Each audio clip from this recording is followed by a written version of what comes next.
Boa tarde, amigos, tudo bem? Que bom a gente estar se falando mesmo à distância, né? Pelo menos à distância a gente está se falando. Na sala de aula a gente conversou sobre movimentos, né? A gente passou pelo movimento uniforme. Agora nós já estamos no movimento, caminhando em direção ao movimento variado, né? Na sala a gente já deu uma andada realmente também em movimento variado, agora que eu estou lembrando aqui, né? Mas vamos dar uma pincelada inicial e vamos aumentando o nosso nível de abordagem aqui, tá bom? Vamos lá. Observe essa bicicleta que está aqui, né? Tá sem pessoa em cima dela, não sei como é que ela está andando. De repente é uma bicicleta por controle remoto. Vocês já estão acostumados com essas figuras abstratas minhas no quadro, né? Que só eu e vocês entendem, mas vamos lá. Inicialmente a bicicleta tem uma velocidade de 10, depois foi para 20. Isso significa que houve uma variação de velocidade de 10 metros por segundo. Depois de 20 segundos aconteceu essa variação.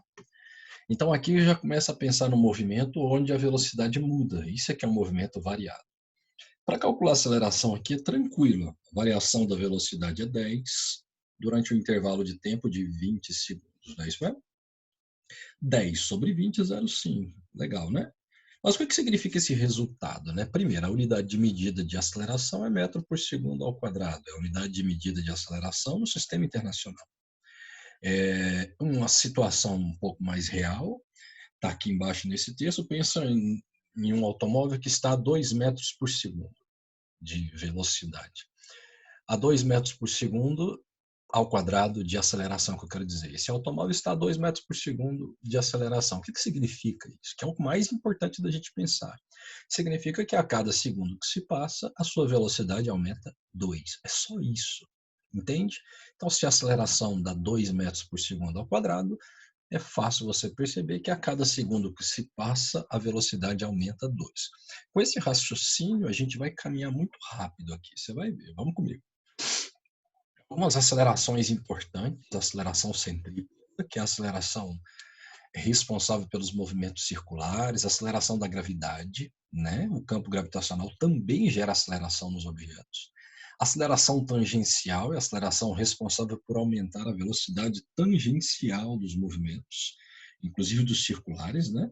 A aceleração de cargas, que é provocado por forças elétricas, né? Falando-se em força, a origem da aceleração está onde? Está na força. Especialmente na força resultante, é o que nos fala a segunda lei de Newton. Segundo a lei de Newton, não sei se você lembra lá do nono ano, é bem provável que você lembra. Força resultante é proporcional à aceleração. Quanto mais força resultante, mais aceleração eu tenho. Entre essas duas relações existe uma constante, que é a constante chamada massa. Beleza? Tanto é que a massa, em alguns livros de física mais profundos, chama a massa de inércia translacional. Olha que nome mais elegante, né? Nossa, adoro esses nomes. Vamos para frente. Pensa nesses dois movimentos. São duas maneiras de se abordar o movimento, de se discutir o movimento, de se apresentar o movimento. Olha o de cima. O de cima você tem uma moto. Como que essa moto está andando, né? E o problema é bem real, porque à medida que o tempo passa, o, o deslocamento vai ficando cada vez maior. Óbvio, a velocidade vai ficando maior, né? Como é que eu sei que a velocidade vai ficando maior? Porque está dizendo aqui na tabela. Então, a cada segundo que se passa, eu estou vendo aqui, analisando a tabela com calma, que a velocidade aumenta 2. Então, eu já tenho aceleração. Então, a cada segundo que se passa, a velocidade aumenta 2. Então, minha aceleração vale 2.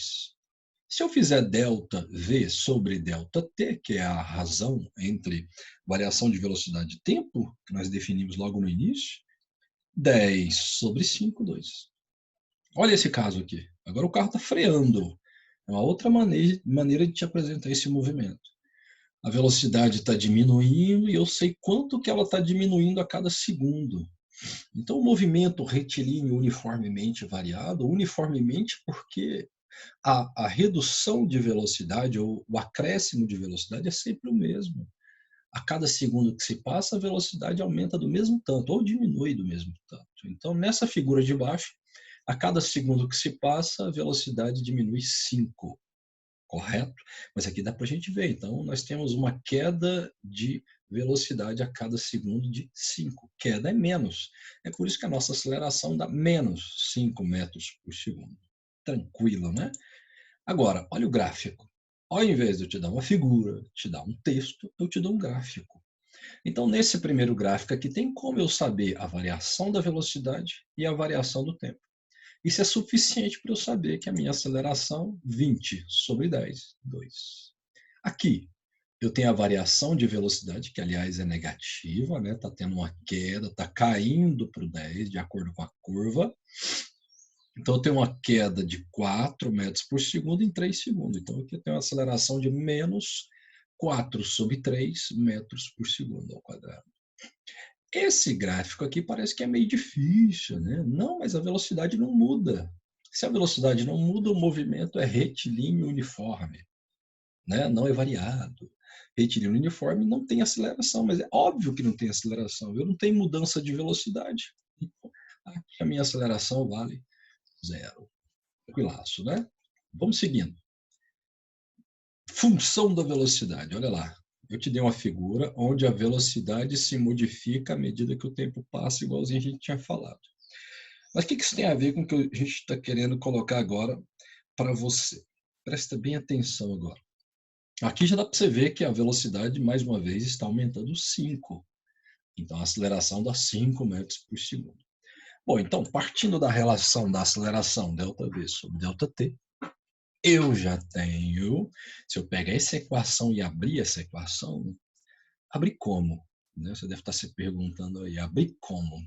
Abrindo assim, ó. ΔV, né, a velocidade final menos a inicial. O ΔT é o tempo final menos o tempo inicial. Então, se eu colocar o tempo inicial como o momento em que eu solto o cronômetro, no tempo t igual a 0, eu chego na função velocidade, que, aliás, é uma função do primeiro grau, né? Uma função do primeiro grau. O que é uma função? É onde eu tenho uma variável dependente e uma variável independente. Se eu jogar valores para t, eu tenho valores para v. Daí, então, eu posso ter um gráfico. Olha o gráfico. Eu tenho valores para velocidade e valores para o tempo. Então, se eu tiver ΔV e ΔT, mais uma vez eu digo que a ΔV sobre ΔT, você já consegue obter aceleração a partir de um gráfico. Nós já vimos isso. Olha o que o gráfico nos dá. Um segredinho para você memorizar. Coloque aí no seu coração, não é nem na mente. É no coração para envolver o emocional. Olha aqui de baixo. Está vendo aí? Gráfico de V em função de T. Se você pintar a área, se você conseguir calcular a área dessa figura de amarelo, você já tem o deslocamento. O deslocamento é numericamente igual à área. Então, se você calcular a área no gráfico de V versus T, repito, gráfico de V versus T, a área nos dá o deslocamento, correto? Não se esqueça, nós vamos precisar disso em algum exercício daqui a pouquinho. Vamos para frente. Vamos pensar na função horária da posição, mas antes, eu queria que você observasse o que está acontecendo com o distanciamento com o espaço que esse cara está percorrendo a cada segundo. Como o movimento é variado, a cada segundo que se passa, a velocidade aumenta. Então, ele tem que percorrer espaços cada vez maiores. Ou percorrer espaços cada vez menores se ele estiver desacelerando. Entende? Então, em cima desse raciocínio, eu tenho que ter uma função que determina como que está a posição dessa partícula em função do tempo. Ou desse cara aí de bonezinho para trás, igualzinho os que eu desenho no quadro. Olha lá. O que está acontecendo, entende? O espaço cada vez maior é em função do tempo.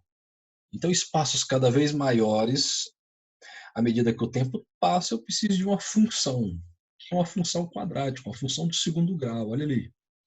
Belezura? Então, isso aqui é a velocidade inicial, posição inicial e aceleração. Uma parecida com essa, sem esse pedaço aqui, é a função horária da posição do movimento retilíneo, que você já estudou. É tranquilo igual àquela que a gente tinha estudado, só que aqui tem aceleração, correto? Como é que seria o gráfico de uma função do segundo grau? O gráfico seria uma parábola com concavidade para cima, caso a aceleração seja positiva. Se for um movimento desacelerado, se você construir esse gráfico, vai dar uma parábola com concavidade para baixo. Tranquila, né? De boa. Vamos seguindo. Olha lá, a equação de Torricelli está aí. é resultado da mistura dessas duas equações. Então, trabalhar com essa equação de Torricelli equivale a trabalhar com uma daquelas equações e com a outra. Né? A equação de Torricelli ela veio para poder reunir as duas equações. Um detalhe, a equação de Torricelli é que vai nos levar ao teorema do trabalho. Memorize isso, daqui a uns dias a gente vai falar quando a gente estiver começando a entrar em energia. Então, o teorema do trabalho nasce dela. Então, tá aí a equação de Torricelli, muito simples de você entender e de utilizar. Ela vai ser útil quando a gente não tiver o tempo no problema. Nós vamos fazer um aqui bem legal para a gente frisar a ideia. Vamos lá, vamos às aplicações agora. Mão na massa, né? Fique atento agora, vamos resolver problemas. É assim que vai ser exigido de você. O cara propõe um problema, por favor, resolva. E eu vou te ajudar nessa caminhada. O primeiro problema que eu tenho aqui é um gráfico. Duas perguntas eu coloquei. A primeira pergunta é: como é que pode ser classificado cada um dos trechos desse movimento? No primeiro trecho, observe, a velocidade é constante. No segundo, eu tenho a velocidade aumentando. E no terceiro, a velocidade cai. Então, no primeiro, movimento progressivo, você lembra? Progressivo é porque os sinais das velocidades são positivos, tá bom? Movimento progressivo e uniforme, porque a velocidade é constante. No segundo trecho, progressivo e acelerado, porque a velocidade aumenta. No terceiro trecho, progressivo, a velocidade continua positiva, né? Só que ela cai de valor. Por isso que é chamado de retardado. O segundo pedido, a segunda pergunta é sobre o deslocamento. Como é que eu calculo esse deslocamento total de 0 a 15 segundos? Quanto que ele andou? Pô, calcular a área. Eu não disse que no gráfico de V versus T, se eu calcular a área, eu já tenho deslocamento? Pronto. Mas você deve estar se questionando daí. Mas eu não conheço essa figura que está aí. Conhece a figura inteira? Talvez você não conheça, mas os pedacinhos dela sim, né? Então, se você calcular a área de cada pedacinho dessa e somar essas áreas aqui, você tem a área total. Tendo a área total, você tem o deslocamento total. É isso aqui que está aqui para você. Ó. O deslocamento total é a soma da área 1, da área 2, da área 3. A área 1 dá 50, né? Base vezes a altura, ó, 5 vezes 10, 50. A área 2 dá 75, né? Daí 10 mais 20, 30 vezes 5, 150 por 2, 75. A área 3 é um triângulo, a base 5 vezes a altura, que é 20, 100. Por 2, 50. 50 mais 50 dá 100, 175. Coloquei o resultado errado aqui. Escrevi errado. 175 metros, beleza? Vamos a esse outro aqui. Ao avistar um acidente na pista, o cara está com a velocidade lá de 72 km por hora, então 72 km por hora não pode aqui nos nossos cálculos, porque o resto está no sistema internacional. Então ele estava a 20 metros por segundo, pensa que não, ele pisa no freio. Pisou no freio e ele parou com uma desaceleração de 2 metros por segundo até parar. Determine o deslocamento que ele sofreu até parar. Pô, a equação de Torricelli está na sua frente, pronto. Eu pego a bichinha, substituo os valores. Ó, a velocidade final é 0. A inicial é 20. Por que 20? Onde tem 20 no problema? Está aqui, ó. Porque está em quilômetro por hora. Não pode. 72 quilômetros por hora dividido por 3,6 dá 20. Tranquilo? Pronto, dá 20. 20 ao quadrado, menos porque ele falou desaceleração. Tanto é que ele vai parar. Olha aqui, ó, 0, parar.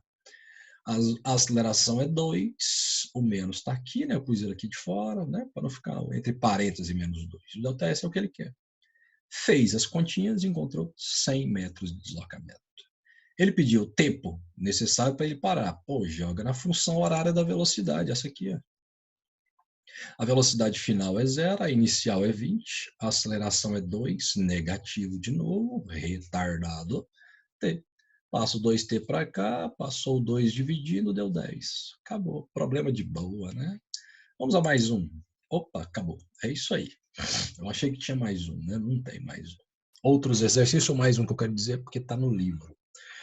Gente, ó, foi um prazer estar com vocês. Espero que eu tenha contribuído um pouco mais para os seus conhecimentos de movimento variado. Eu queria que você se dedicasse muito nesses dias com o seu livro didático, com pesquisas na internet, consultando seu pai, a sua mãe e fazendo todas as atividades que a gente está pedindo para você. Beleza? Obrigado, abraço.